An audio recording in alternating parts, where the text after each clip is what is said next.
no tema, ouvindo também da perspectiva pastoral, teológica, mas também a gente tem a oportunidade de ter esse input a partir de uma psicóloga, também esposa de pastor, também envolvida no ministério, com experiência ministerial e pastoral de igreja, como eles têm nessa longa jornada.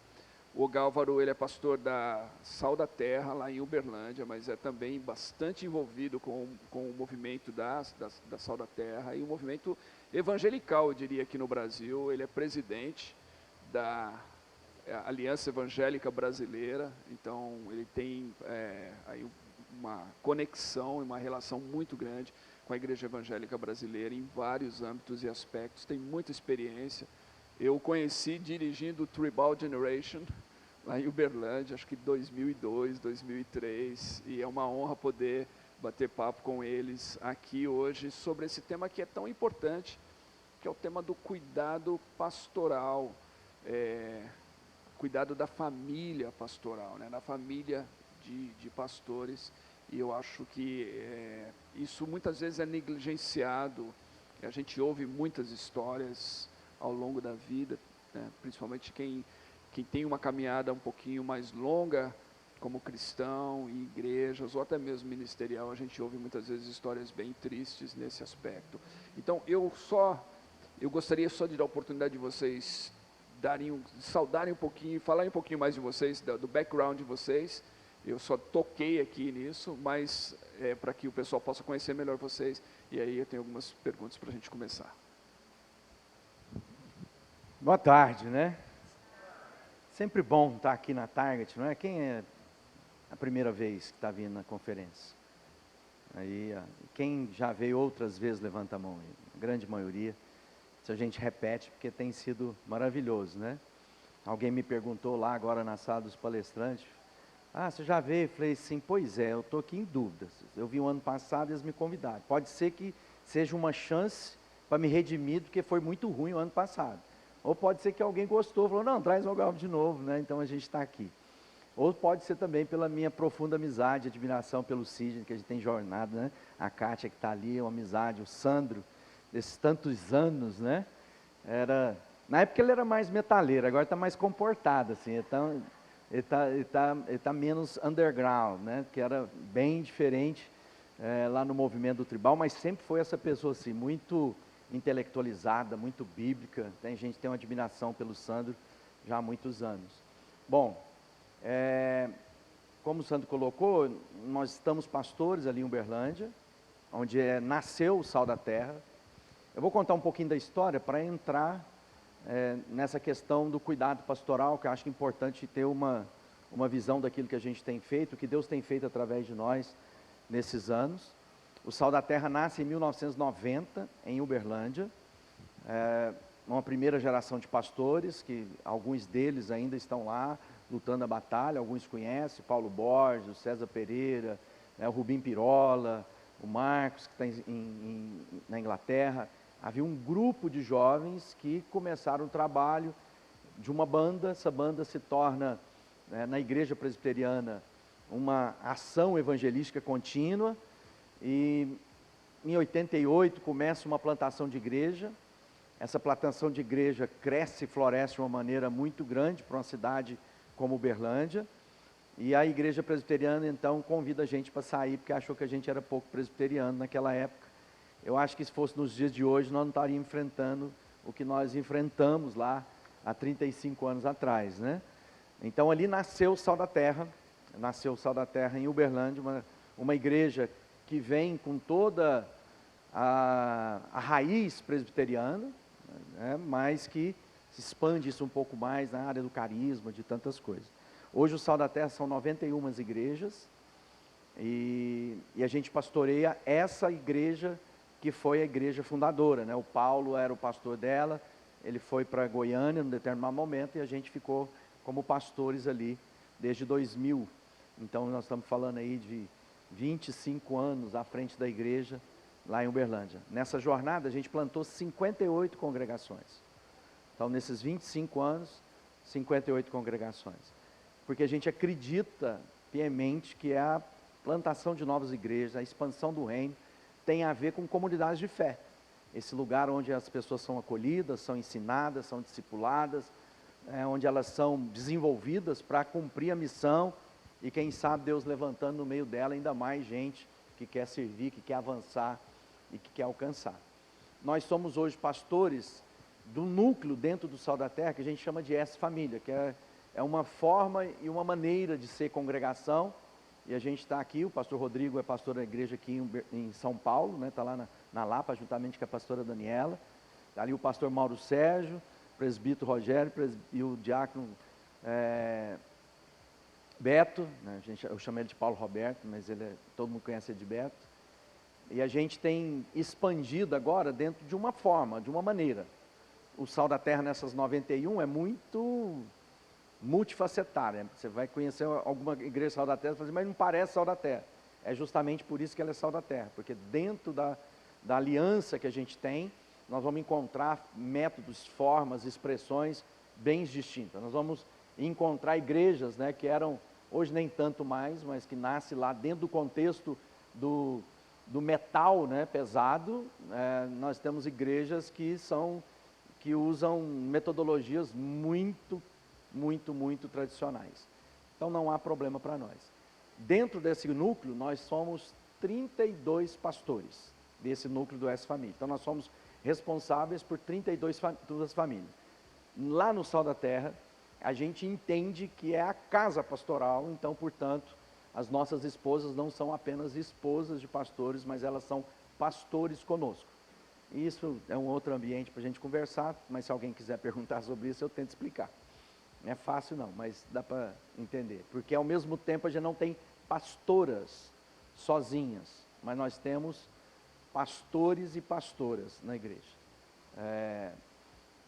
A casa pastoral. Então a gente tem trabalhado com isso e agora mais recentemente, eu estou na aliança desde a fundação dela, muito pelo trabalho do Tribal Generation na época, com Oswaldo Prado, convidou para a gente fazer parte.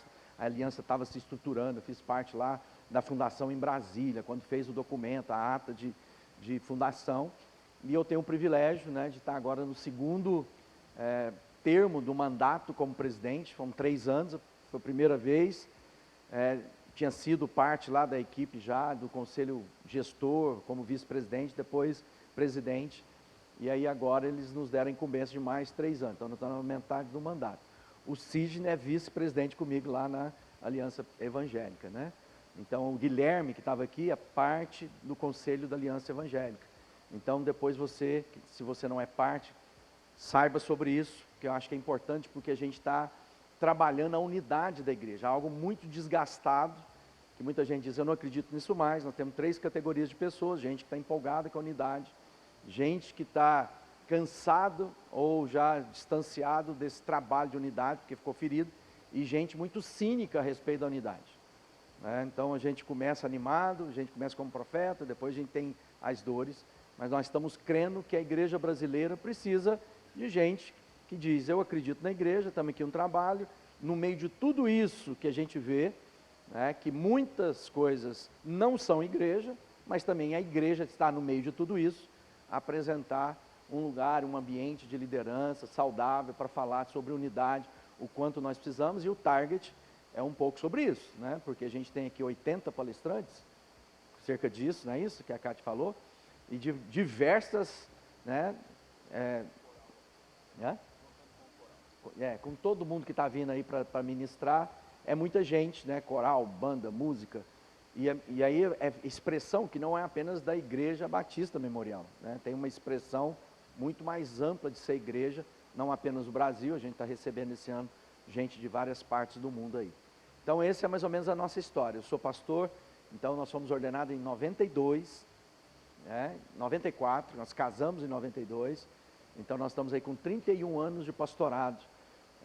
Temos 3 filhos e temos 2 netinhas lindas, né? E essa é a pastora mais bonita que vocês vão conhecer, aos meus olhos pelo menos, né? Então a pastora Fabiana.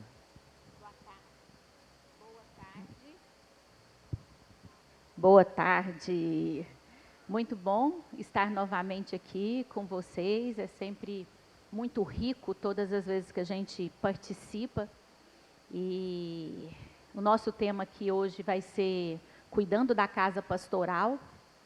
E acho que é um tema, como anteriormente o Daniel e o Guilherme disseram, a gente fica muito feliz de trazer esses temas de forma clara, para um bate-papo, porque são temas que às vezes a gente não teve na nossa formação, ou por denominação a gente não trata isso de uma forma tão clara, e são assuntos essenciais. Então, falar sobre a saúde da casa pastoral, a Organização Mundial de Saúde define saúde não apenas a ausência de enfermidade, mas o completo bem-estar. E tem tudo a ver com vida e abundância, vida abundante, que é o nosso tema. E reconhece, né, a Organização Mundial de Saúde reconhece o completo bem-estar, abundância de vida, corpo, alma e espírito. Então, falar sobre isso é falar sobre a nossa saúde pessoal, a nossa saúde da nossa família e a nossa saúde da nossa comunidade. O som tá bem. Melhor arrumar o som aí. Melhorou? Agora sim, estava estranho, né? Uma voz meio gutural, assim, parecia vindo do além. Ok, vamos começar aqui com essa questão do cuidado da família pastoral. Como é que isso funciona na prática, assim, 31 anos de ministério, vocês? É isso? 31, né? Você falou.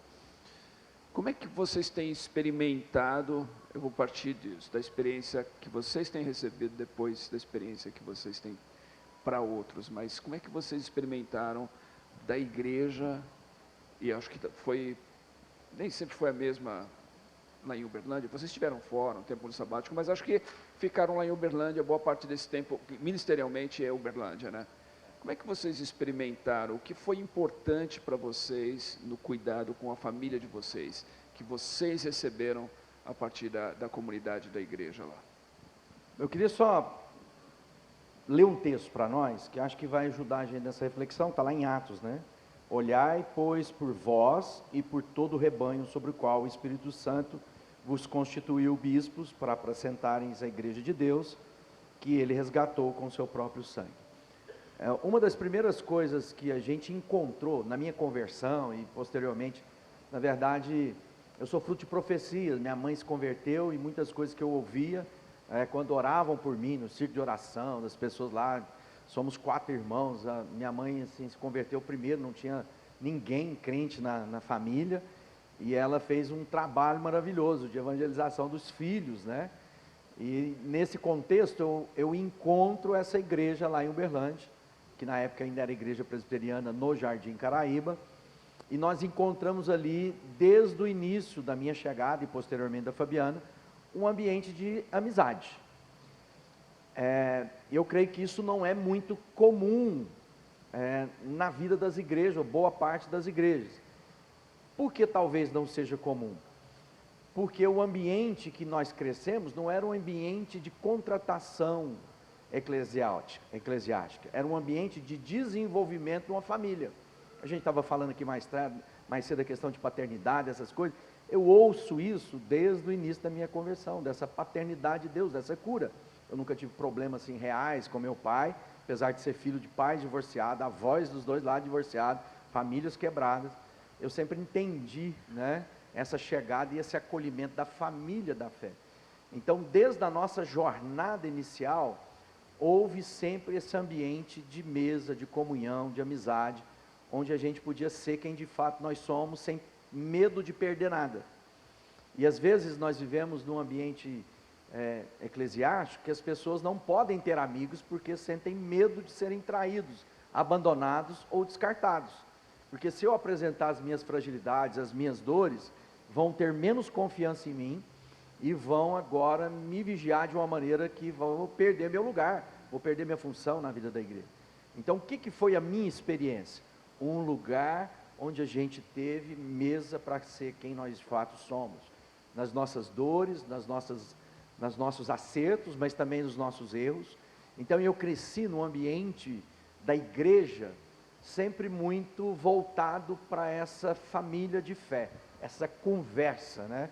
E eu acho que Fabiana encontrou, ela se converte um pouco mais tarde, né? Ela já chega, eu já estava envolvido na igreja, e eu acho que ela pode dizer que ela encontrou também entre as irmãs ou as pastoras que lá já estavam, esse ambiente de acolhimento. Acho que o primeiro passo foi esse, né? Foi esse mesmo, esse ambiente de mesa. Uma das características fortes do nosso ministério é mesa, e compartilhar daquilo que é a nossa intimidade. Como o Galvro colocou aqui, às vezes existem algumas casas pastorais que têm mesmo esse receio quanto à amizade. Quantas vezes a gente escuta, olha, não leva para dentro da sua casa não, olha, cuidado com isso, né? E a Bíblia não fala sobre isso, né? Isaías fala, um ao outro ajudou, ao terceiro disse ser forte, né? A palavra de Deus fala tanto lá em Provérbios, como serem dois, um cai, o outro ajuda a levantar, né? Mostra tanto os homens de Deus, os discípulos, sempre caminhando 2 a 2, né? E na casa pastoral isso não pode ser diferente, porque eu e o Ogálvaro somos um, e nós precisamos de mais um.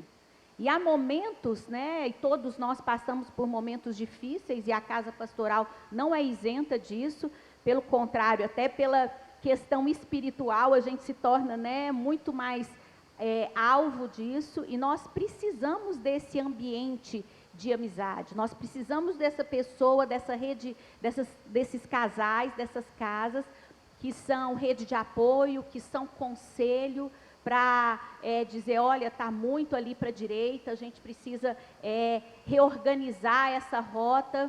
E então cuidar um pouquinho desse ambiente que o Galvro falou. A gente sempre teve esse ambiente de mesa, esse ambiente de, eu estava conversando ali com a Kátia, de casa cheia, de abrir mesmo, e nisso vem os nossos filhos, e os nossos filhos são inseridos nisso. Os nossos filhos são inseridos dentro desse contexto. Eu cuido, por exemplo, da área social lá da igreja, coordeno, e eu lembro assim de levar meus meninos até para pintar as casas que a gente conhecia, né? A minha mais novinha, não esqueço, a Elisa falava assim, mamãe, me deixa aqui, porque tinha um quintal tão grande, me deixa aqui e me busca mais tarde, sabe essas coisas, né? Menino que dorme debaixo da bateria, e isso para nós, como casa pastoral, nunca foi um peso. Sem dúvida, há momentos que a gente fica cansado, né? E aí está o grande discernimento de quando a gente estiver cansado, é tempo de descansar. A palavra de Deus diz lá em Provérbios 24 que com entendimento se constrói uma casa, com discernimento se consolida e que enche todos os cômodos daquilo que é precioso e agradável ao Senhor. Então, entendimento na nossa vida é importante, mas a sabedoria, né, a sabedoria na prática é o discernimento. Então, esse discernimento para a gente consolidar todas as coisas a partir do interior da nossa casa. Muito bom. Eu li um livro uma vez, o título ficou comigo, não lembro o autor. Faz muitos anos e a gente vai ficando velho e lê muito e acaba esquecendo. Mas o título nunca me deixou. O livro era em inglês, o título é When a Good Man Falls. E era sobre essa questão da queda de homens bons. E, infelizmente, ao longo da história da igreja, a gente encontra muitas vezes a queda da figura do pastor, uma queda moral ou de alguma outra forma que ele acaba caindo em desgraça pública, ministerialmente, muitas vezes sendo afastado e todas essas coisas. Eu sei que é muito abrangente o que eu vou falar aqui, porque os motivos podem ser muitos para que isso aconteça, mas na experiência de vocês, você acha que, ou vocês, né, acham que a falta de cuidado para com a família pastoral pode ser talvez um motivo, algo que leve pessoas boas, bom coração, boas intenções, boas motivações, a eventualmente acabarem fracassando, caindo em desgraça? Bom, a primeira coisa a gente tem que entender uma coisa: pessoas melhor do que nós já caíram na história. Gente mais dedicada, piedosa, pessoas engajadas, gente do bem, que em algum momento, por algum motivo, fizeram uma escolha ruim, fracassaram, e aí a gente sabe que nós, igreja, somos impiedosos muitas vezes, né? A gente descarta as pessoas, corremos esse risco sempre. Essa jornada da nossa história, hoje nós somos um pouco mais de 200 casais de pastores em todo o Sal da Terra, mas nós temos muitas histórias ruins, gente que comeu na nossa mesa, gente que partilhou desse ambiente, gente que desfrutou da amizade, gente que conviveu profundamente das nossas dores, das nossas vitórias, e que em algum momento na vida fizeram escolhas ruins. E normalmente, os grandes nomes é fácil de entender algumas coisas. Se a gente pegar os grandes nomes, que a gente fala, poxa, olha só, essa e essa figura pública, esse e esse pastor, a gente é mais ou menos um Ctrl-C, Ctrl-V. É alguém que começa o ministério empenhado, alcança aos olhos humanos êxito, sucesso, promove-se para um isolamento, né? Ele se isola nas suas relações, algumas vezes, né, por vaidade, não tem ninguém que possa me repreender, não tem alguém que eu estou vivendo, não vai entender o que eu vou compartilhar, então ele se sente acima dos mortais, e aí, queda moral. Você vai ver isso, se você for estudar, principalmente agora nos últimos anos, né, os grandes nomes da igreja mundial, ou pelo menos essas que a gente tem acesso, você vai ver que é a mesma coisa. Gente que você fala assim, não acredito. E o que acontece, né, ao meu ver? Eu creio que é o lugar da nossa vaidade, o lugar onde a gente começa a pensar a respeito de nós mais do que convém. Mas também há essas coisas do dia a dia. Então, por exemplo, recentemente a gente teve lá um casal, na verdade foram 3 sequências bem próximas de nós, de amigos, que as pessoas que a gente chamava e chama de amigos, gente que a gente ama, e que fizeram coisas muito tristes. Aí a gente parou, e a gente para pensar como conselho, a gente trabalha em colegiado, a gente normalmente, uma das características do Sal da Terra, ninguém é pastor sozinho, né? Nós precisamos de um conselho, que isso ampara, isso protege, isso limita algumas coisas, é prudente, da maneira que a gente entende e faz a leitura. Mas aí a gente parou para fazer essa pergunta: será que faltou cuidado? Será que faltou instrução? Faltou oportunidade? Aonde está esse desvio que fez uma curva que você pegou e falou assim, não entendi nada? E sinceramente, muitos deles, ou a maioria desses que eu estou citando, tiveram um ambiente de mesa, desfrutaram do que a gente desfrutou, vivenciaram oportunidades que todos tiveram, mas fizeram escolhas ruins. Graças a Deus, alguns se arrependem. E aí tem um caminho muito doloroso, né, principalmente quando cai na área moral, que é adultério, que se afasta da família, da mulher e dos amigos. Isso é bem complexo. E aí vale nós cremos em restauração? Cremos. Mas se essa pessoa for flagrada, é mais difícil ter reconciliação e restauração.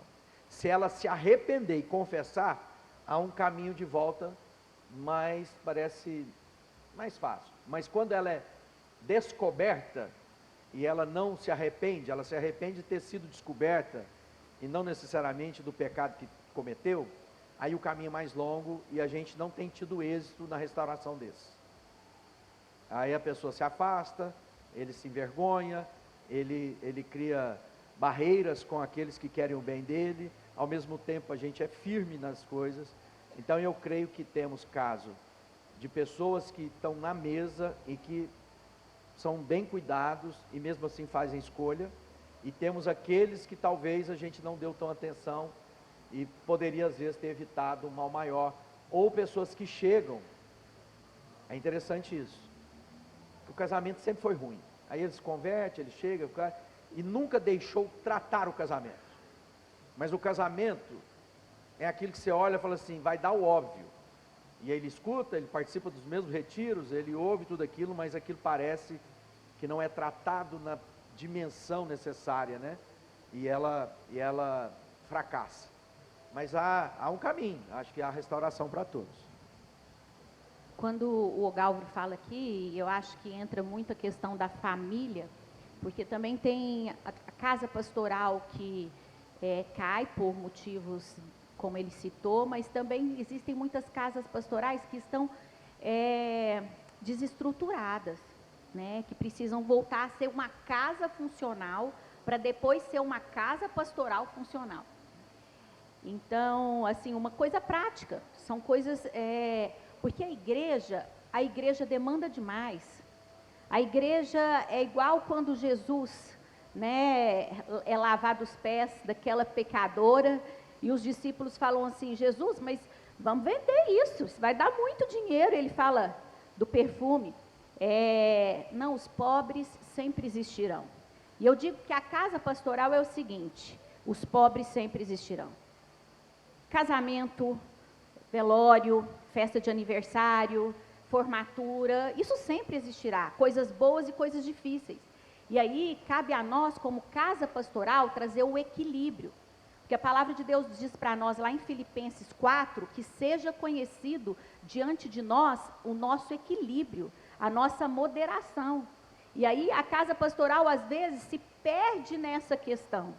Se perde nessa questão de cuidar da família, de cuidar do casamento, de cuidar dos filhos biológicos, né?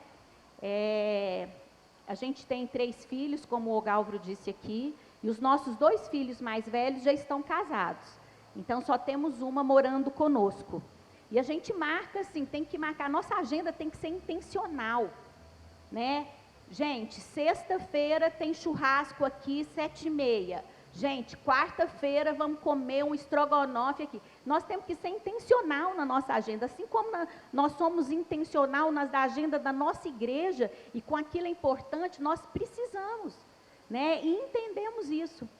A gente, como o Galvão colocou aqui, eu já converti, e ele também, e a gente já veio trabalhar na igreja. Eu lembro que o primeiro acampamento que eu participei, eu já era a líder do quarto, né? Recém-chegada.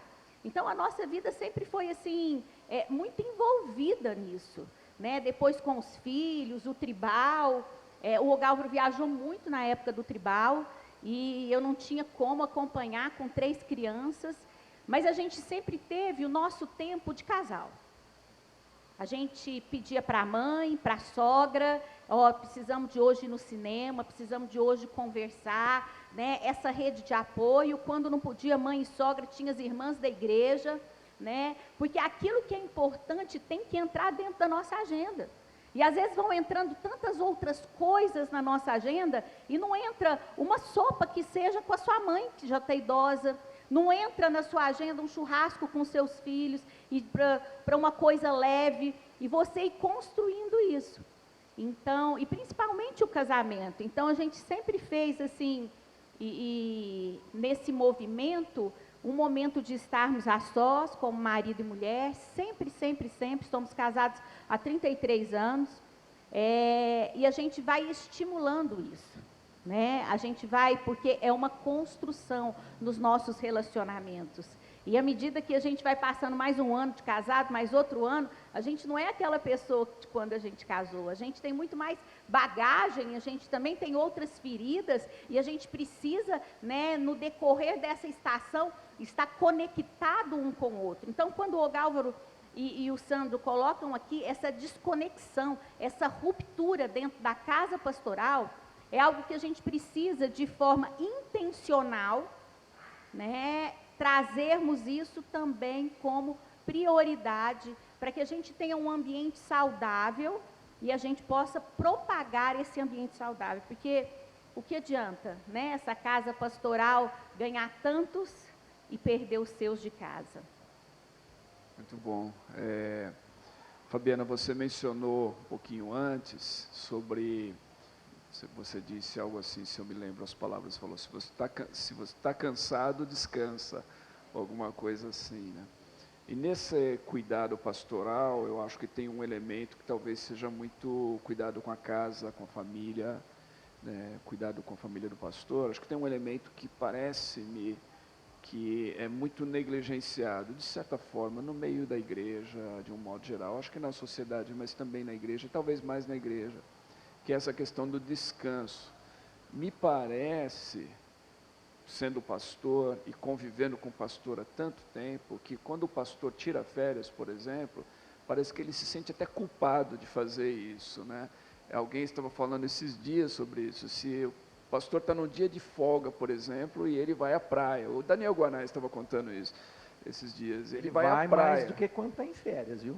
Então, Ele é surfista. ele é surfista, exatamente, aí ele vai à praia, é o dia de folga dele, é o dia livre, como qualquer pessoa. Ele encontra o irmão da igreja lá na praia, parece que ele tem que se desculpar e explicar que ele está ali de folga, porque ele não tem direito a isso, né? Mas eu acho que, eu gostaria que vocês falassem um pouquinho de como que é essa dinâmica, e eu sei que vocês tiraram um tempo sabático, inclusive, de descanso e tempo sabático ministerial, de estudo. Como é que é essa dinâmica para vocês? Fala um pouquinho, porque acho que tem vários aqui que são pastores, inclusive, da importância dessa questão do descanso, do sabático, de o quanto isso é importante para esse cuidado com a família do pastor. O texto que eu li é: cuido de vós e de todo o rebanho. É mais ou menos aquilo, a gente não pode dar o que nós não temos. Então, como nós somos colocados como modelos aos fiéis, e a Fabiana falou sobre essa moderação, então a gente tem uma vida muito intensa.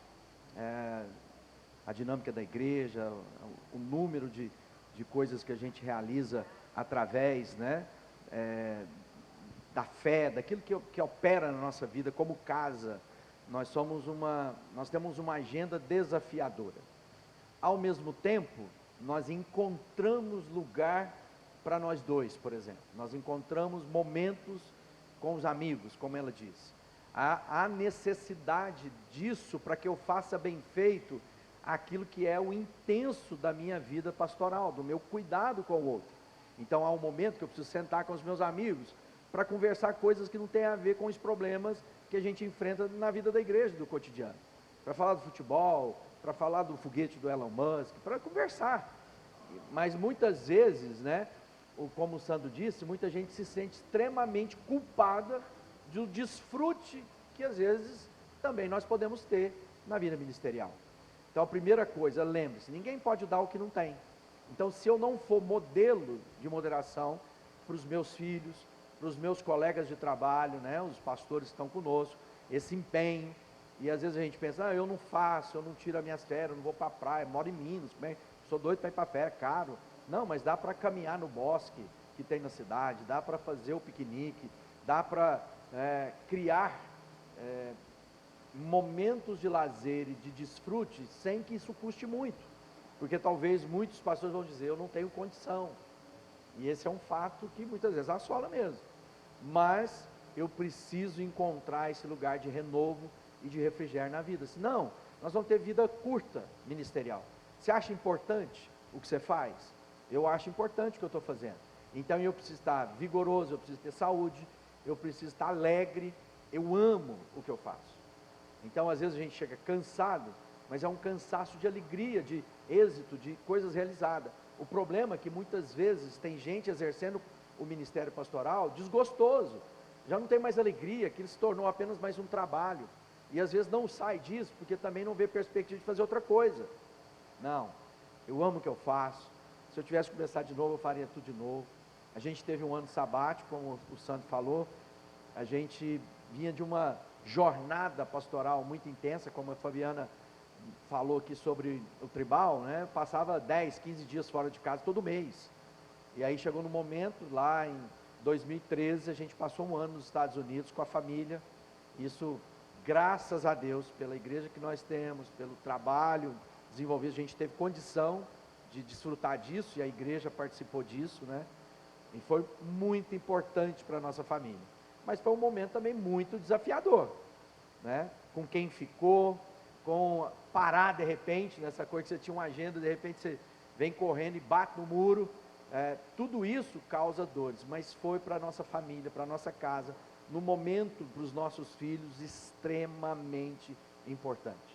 Então hoje, a vida é intensa, muito intensa. E quando eu faço uma analogia, é eletrodo. O que é o eletrodo? Que ela liga, e ligado na energia pesada, ela se funde para ligar outro material a outro, um ferro quebrado, uma ponte, aí seja o que for. Esse eletrodo tem duas maneiras de ser consumido: colocando em algum lugar que não serviu para nada, ou eu entendendo que eu estou fazendo uma ligadura, eu estou fazendo uma reconciliação, que vale a pena gastar minha vida naquilo. Agora, isso não nos isenta de dores, de traições, de abandonos, de mal entendidos, de muitas coisas que também a gente tem que ver o que Jesus avisou, faz parte do ministério pastoral. Se fizeram com Jesus tudo isso, nós somos melhor do que ele? Não. Então o que eu tenho que fazer? Apesar das dores, das dificuldades, não me deixar ser deformado, porque senão o outro acaba determinando a minha vida. Eu preciso estar bem colocado em Cristo, de maneira que, mesmo tendo o traidor na mesa, eu ofereço para ele um lugar à mesa. Eu não tiro ele da mesa. Foi isso que Jesus fez, foi isso que ele ensinou. Então tenha cuidado para que você não seja deformado por essas relações no seu entorno. Esse ano, em janeiro, a gente tirou férias em Florianópolis com a família. E lá em Florianópolis tem uma igreja Sal da Terra. Então, não tem como, A gente chegou lá, todo mundo já sabia que a gente estava lá, mesmo porque a gente ficou numa casa que era dos pastores que nos emprestaram. E aí a gente falou assim, bom, férias, precisamos descansar, que foi a sua pergunta. Então, esses primeiros 10 dias, sem nenhum compromisso de igreja. Nenhum compromisso de igreja. Então, ia para a praia com os meninos, com as netas, voltava para a piscina, fazia comida, 10 dias. Aí passaram os 10 dias, os meninos foram embora, todo mundo foi embora, e aí vamos. Então, jantar para os líderes, pregar no culto de manhã, participar de um curso. Então, vê como é o equilíbrio. E aí, quando, Sandro, você fala a respeito de culpa que a gente traz, a culpa mostra que alguma coisa não está bem dentro de mim. E a Bíblia fala que tudo que a gente fizer, a gente tem que fazer com excelência, como quem faz para Deus. Então, se eu realizo o meu ministério com excelência, eu sei aquilo que eu estou fazendo, e pastor não é super-herói, não tem altas habilidades, pode ser que até alguns tenham, a gente precisa do descanso. A gente precisa, porque senão a gente entra em um problema patológico. E aí depois a gente vê o alto índice de burnout dentro das igrejas, Então, por que eu também não sei dizer, Eu brinco que é a glória do não. Porque existe a glória do sim, e a Bíblia fala, seja sim, sim, não, não. Mas não fique em cima do muro, não. Então, é a glória do sim e a glória do não. E às vezes você vai ligar para mim, segunda-feira é a parte da manhã, segunda-feira é o nosso day off. Antes era o dia inteiro, mas agora é a parte da manhã. E há momentos que a gente também consegue tirar à tarde. E segunda-feira é o dia de eu buscar minha neta na escola. É o dia de eu ir para o parquinho com ela. E às vezes se você me ligar na segunda-feira e falar assim, Fabiana, você e o Ogalvo podem atender? Não podemos. Não podemos atender. Você vai encontrar com a gente lá no shopping, andando de trenzinho, tomando sorvete, Porque isso também, esse tipo de conexão com famílias e esse ambiente acolhedor, isso traz para nós saúde. E a gente pode dizer assim, não, pode ser na terça-feira, pode ser na quarta-feira, E a gente pensa que então, se a gente tiver que então assumir todos os compromissos, a gente tem que trazer a palavra de direção em todos os momentos e todas as reuniões, pregar. Não vai dar bom, não vai dar bom, Se a gente não buscar esse entendimento, de servir a igreja e cuidar da nossa casa pastoral. Aí o Galvro brinca muito assim, tá cansado? Nós estamos cansados? Então nós estamos precisando dormir 2 dias, comer e dormir. Pronto.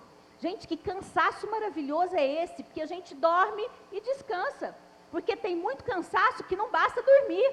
Então o nosso cansaço é físico, né? Vamos deitar, vamos dormir.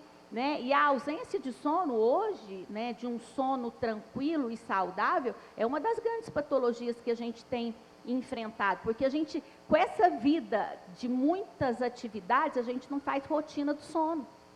A gente não faz rotina do sono, aí é mais fácil tomar o remédio do que a gente se preparar um ambiente, né, e se preparar de forma intrínseca para que a gente possa ir para esse lugar de descanso. E isso serve na nossa vida em todos os aspectos. Muito bom. O Galvaro, você mencionou uma coisa aqui que me fez pensar sobre a questão da mesa de Jesus e do traidor na mesa. Jesus chamou sabendo que o traidor... Isso me fez pensar que não foi Jesus quem excluiu Judas, mas foi Judas quem se excluiu da mesa e da vida de Jesus, né? E talvez isso seja uma boa coisa para a gente pensar nessa questão da relação com pessoas que muitas vezes se mostram indignas daquilo que a gente oferece a elas, e na graça de oferecer até que elas se excluam dessa graça, né? Uns 3 meses atrás, um jovem pastor, jovem, não tão jovem, mas ele assumiu o pastorado agora, ele me ligou e falou assim, estou com um problema muito grave aqui no meu conselho com um casal, com uma pessoa que estava lá, convida ele para ir para sua igreja, né? Eu estou querendo mandar ele embora, né? Eu falei assim, a gente não manda ninguém embora, a gente mostra o que é, e se essa pessoa também não estiver disposta a essa jornada, ele que vai embora, mas a gente não manda ninguém embora. Só que isso, na vida real, no dia a dia, é desafiador, porque às vezes a gente sabe que vai dar ruim, mas a gente diz, mas não vai depender de mim, porque eu depender de mim, ele vai ser indesculpável. Então quem tem que ser o maduro na relação? Só que na vida pastoral, e a gente encontra muitos pastores, estou lá na Aliança, gente de todas as vertentes evangélicas aí, há muitas culturas evangélicas, de maneira de lidar, de tratar, né, da casa pastoral, da liderança da igreja, das práticas, daquilo que habilita, daquilo que desabilita. Então encontrar esse ambiente comum é desafiador, porque às vezes a gente está falando aqui, isso tem muito a ver com a nossa cultura sal da terra, o jeito que a gente cresceu, o ambiente que a gente teve, o ambiente que a gente fez, mas lá na minha vida, lá é diferente, lá se um presbítero passar, me ver na praia, vai perguntar, vai ligar na secretaria para saber se aquele era dia de folga ou não era dia de folga, que eu saí para uma conferência e bati a foto no shopping, pelo amor de Deus, não bate foto minha no shopping, só lá sentado no seminário do Target, não fala que eu fui lá no shopping. Muitas dores, porque há um ambiente de desconfiança, um ambiente empregatícia e não de família. Então a gente vive dores profundas. E o que a gente precisa? A gente precisa de construir a partir de nós esse ambiente de segurança. Há um livro, né, do Larry Crabb, fala assim, um lugar mais seguro da terra, que é a igreja, e muitas vezes a gente fala assim, não, eu vou falar para um amigo estranho, mas não falo para o meu amigo da igreja, das minhas dores, dos meus pensamentos esquisitos. Então pastores são sempre bombardeados, são vigiados. Por quê? Porque nós somos colocados como modelo. E também aí há um peso de que não deseje muito de vós serem mestres, porque sobre vós terá um juízo maior. Então, de fato, há diferença. Não tem jeito. Se eu me coloco aqui, vou falar de família, e minha mulher chegou emburrada na igreja, e faz carinha de Instagram para entrar no culto, é muito ruim. Isso resiste por algumas vezes, mas em algum momento isso vai implodir. E tem muita gente vivendo uma vida ruim, relacionamentos péssimos, familiares, para manter a aparência, para seguirem pastores das suas comunidades. Vai dar ruim. E vai dar ruim com escândalo. Então não era melhor a gente trazer isso para o ambiente, encontrar alguém dentro do meu círculo de confiança, falar assim, precisamos sentar porque está ruim. Está ruim no meu casamento, está ruim com os meus filhos, está ruim nas minhas finanças, está ruim. E aí a gente tenta construir. Então, por exemplo, coisa prática. As reuniões de pastores da minha congregação, lá em Uberlândia, normalmente todas elas são feitas na mesa da minha casa. Com as esposas, nós temos um ambiente de frequentar a minha casa. Boa tarde. Então, há um ambiente que a gente quer dizer, venham para a minha casa e vejam como é que a gente vive. Não tem segredo. Então, nas dores que nós passamos, na criação dos filhos, adolescência, tudo isso foi parte da comunidade. Tem gente que usa isso contra a gente? Claro que tem. Não é isso que a Bíblia diz? Ó, tem gente que entra entre nós para ver a nossa liberdade para depois acusar a gente. Então, está tudo na Bíblia escrito. Se a gente entender, tivesse lido o contrato antes, a gente teria menos burnout, a gente teria menos indignação, menos presunção, porque está tudo lá. Jesus diz, olha, vão te perseguir, vão levantar calúnias contra vocês, aquilo que você, não se canse de fazer o bem, para pensar, cansar de fazer o bem, então parece que bem a gente cansa, mas o mal a gente não cansa. Então às vezes a gente não, quantas frases, já fiz demais, já cansei, não vou mais andar essa vida.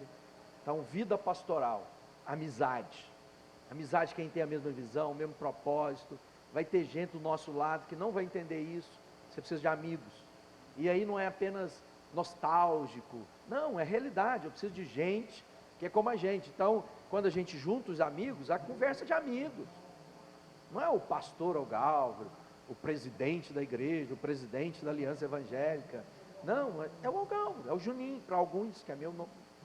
Então, se você não tiver esse ambiente, esse ambiente apenas das formalidades, é onde acontece esse distanciamento, essa solidão e esse lugar de queda, que é Ctrl-C, Ctrl-V. Pode observar, é a mesma coisa que o Satanás está usando desde sempre e tem derrubado gente muito melhor do que a gente na jornada. Então o que a gente faz? Cuidado de nós mesmos, essa iniciativa é nossa, por mais que o Sandro queira me ajudar, tem coisas que são próprias minhas, da Fabiana, é uma decisão nossa. Florianópolis, os irmãos falaram, você pode pregar domingo na igreja? Pensa bem, 2 horas, fazia diferença? Pastor, não custa nada, dá tempo de ir para a praia depois? Não, a gente falou não, porque a gente agora não queria quebrar um ciclo de um momento, mas depois, aí se quiser passar a noite, quer conversar o dia, não tem problema, mas a gente resguardou algumas coisas. Então, como a Fabiana colocou, aprenda a falar não, mas aprenda a falar sim para as coisas boas, né? E às vezes a gente precisa dessa caminhada, dessa jornada. Puxa, muito bom, Gálvaro, Fabiana. Nosso tempo está esgotando aqui, mas é tão importante isso. Eu fiquei pensando em algo nessa conversa, de que o fato da gente cuidar da nossa família, cuidar de nós mesmos, ou seja, o fato de haver cuidado com a família pastoral, não significa que tudo vai dar certo. Mas, definitivamente, se não houver cuidado, então a gente já sabe que vai dar ruim, como você disse. Então, é melhor a gente trabalhar no cuidado realmente da família, porque a vida é uma grande batalha, né? Eu só, terminando aqui, é uma digressão aqui, na verdade, do tema, mas enquanto você falava, eu fiquei lembrando, em 2007, quando o Fábio morreu, você estava com ele. O Fábio era um amigo mais chegado que o irmão para mim, um amigo de seminário, e o Gálvaro estava com ele em Cuba, quando ele teve um ataque cardíaco e morreu. E uma das coisas que sempre me impressionou disso, Gálvaro, eu acho que eu nunca disse isso para você, mas foi o modo como você tratou tudo aquilo, a sua compaixão, seu empenho em todo aquele processo para que o corpo do Fábio voltasse para o Brasil, cuidado com a Tânia, com os meninos, tudo aquilo foi algo que sempre me marcou, cara. Que reflete muito disso, desse seu cuidado, não só com a sua família, mas cuidado com pastores, com a igreja, isso é muito bonito, cara. O Fábio foi um amigão, né?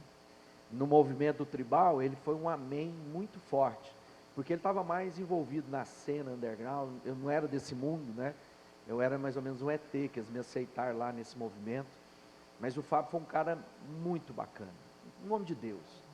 E a gente foi para Cuba, a gente estava dando treinamento, não acredita o que você escuta de Cuba, viu? Foi 2 vezes que eu fui em Cuba, é triste Cuba, é muito ruim, pior do que você é capaz de pensar. E a gente estava lá no interior de Cuba, a gente não estava lá na Cuba do Varadeiro, que é a Cuba dos turistas, nós estávamos lá dentro das comunidades, perseguidas, uma série de situações, e o Fábio estava lá, a gente estava dando treinamento para plantação de igrejas, e a gente estava num palco assim, o pessoal saiu para tomar um café no intervalo, e ele sentou, e eu sentei e estava com outro irmão, o Enoque, que é um pastor da nossa igreja lá em Uberlândia, e ele caiu para trás e expirou, né? Só que o Fábio era muito piadeiro, né? E ele começou a resfolegar, e eu levantei com a água, falei, vou jogar, o pessoal vai entrar aqui, vai achar que nós estamos endemoniados, só que ele estava passando mal. E aí foi um aprendizado, né?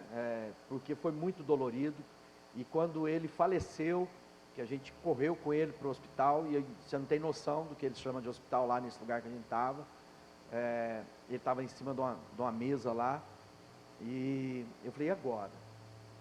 Como é que eu falo para a família do Fábio, né? Como é que a gente chega lá, né? Então eu liguei para o Líbio na época, para ele falar com a Tânia, e a gente ficou lá, e a gente não tinha acesso, porque aí eles foram investigar a gente, porque o Fábio tinha muitas tatuagens, né? E a polícia foi lá para saber o que tinha acontecido, e eles foram no nosso apartamento, a gente estava nesse acampamento, reviraram as nossas roupas para ver se tinha drogas, porque a gente falava, o que ele era? Eu falei, pastor. Eu falei, pastor desse jeito aí, né? Não tinha cara de pastor, né? Porque ele era um cara bonito, né? O Fábio era um cara muito jovem.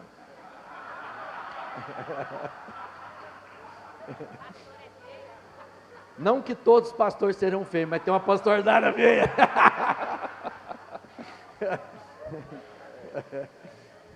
É porque o pastor vai começando a ficar assim meio acomodadinho, né? Mas não põe peruca não, fica ruim não. Aí a polícia foi lá e a gente foi o pessoal da Getsemane, o pessoal da igreja de Londrina também, foram assim, foi caro trazer o Fábio, mas ele foi enterrado com honra, né? Ele foi recebido aqui, é um herói da fé. O Fábio está sempre na nossa história, né? E impactou minha vida, tivemos boas conversas, é um cara muito bacana, e a gente encontra muitos Fábios entre nós, né? Então você precisa estar atento, porque Deus vai levantar companheiros, Deus vai levantar améns para a sua jornada, Deus vai levantar pessoas que vai te ajudar com os outros que vão dar trabalho, que vão dar dificuldade, amigos. Mas uma coisa a gente tem que aprender, a Fabiana falou aqui, que uma vez eu estava ouvindo a televisão e uma pessoa muito relevante na igreja brasileira falou assim, não seja amigo dos seus discípulos. Eu fiquei pensando, Jesus fez tudo errado, porque Jesus no final estava chamando os discípulos dele, aquele povo pica-fumo, como a gente diz lá em Minas, né, de amigos. Ele chega no final e fala assim, não chamo mais vocês de servos, chamo vocês de amigos. É gente que conhecia a intimidade. A gente tem noção assim, a gente pensa que o rabi, aquele seguidor, era pessoa. Não, os rabis daquela época ensinavam os meninos a fazer higiene depois de ir no banheiro. Então era uma vida de intimidade, de conhecer o outro. Lá em Uberlândia, lá a gente tem o pastor Paulo Júnior, ele fala muito, né, de segurar no outro para circuncidar. Você já parou para pensar de correr esse risco na mão de alguém? De dizer, não, pode me circuncidar? Você vai pegar lá na minha intimidade e vai cortar, e tem que cortar só o que precisa. E às vezes a gente não tem amigos que a gente seja capaz de confiar a circuncisão na nossa vida, né? A gente se protege, a gente não quer ser conhecido como nós somos. Isso causa dores profundas na alma, isso vai te adoecer, isso vai contaminar a sua vida, isso vai destruir o seu coração. Encontre esse lugar de ser quem você é, antes de ser o grande pastor do púlpito, o grande eloquente pregador. Você seja gente que dói, que dia que nós estamos casados há 31 anos, a gente quase não briga, mas de vez em quando a gente briga, né? E a culpa é dela, não é minha. E essa jornada, eu quero dizer o seguinte, nós estamos, desde a minha conversão, estou envolvido com a igreja, e eu amo a igreja, com todas as dores, com todas as dificuldades. Eu entendi que eu fui criado por Deus para isso. Então também tem as dores próprias disso, que eu não vou deixar que essas dores deformem. Há muitas dores, e a gente podia passar aqui falando de quantas vezes nós erramos, e que erraram conosco. Mas nós olhamos para Jesus, na certeza que o que nós pudermos fazer uns pelos outros, do cuidado que a gente tem que ter, de acolher, de abrir. Muita gente não desfruta, é filho, não é isso? Às vezes fala assim, João falando, é o discípulo que Jesus amava. Você acha que Jesus amava mais João do que os outros? Obviamente que não, mas João se sentia mais amado que todo mundo. Então ele dizia, não sei quanto a vocês, eu sou o que ele ama. Não tem assim filho, que você cria do mesmo jeito, come as mesmas coisas e tem características diferentes. Alguns desfrutam mais do abraço, do beijo, da presença. Outros estão mais resolvidos, de outra maneira, mas são filhos. Então, na nossa jornada pastoral, vamos ter discípulos que desfrutam mais, que fazem questão, que fazem mais esforço. É isso que a vida vai ensinando para a gente, né? Bom. Se vocês quiserem saber mais de discipulado, tem ali alguns discípulos, pode perguntar direto para eles, né? Está ali o Maurinho, está ali a equipe lá do Sal da Terra, estão ali, né? Porque a gente tem que falar na frente deles, se a gente estiver mentindo, eles já levanta a mão e fala, não é nada disso não. Então tá aí, obrigado. Obrigado Gálvaro, Fabiana, obrigado pessoal. Se vocês quiserem, sigam-nos nas redes sociais, vocês vão acompanhar esses irmãos, são bênção para a igreja brasileira e podem ser bênção para a sua vida, ok? É isso aí. Obrigado.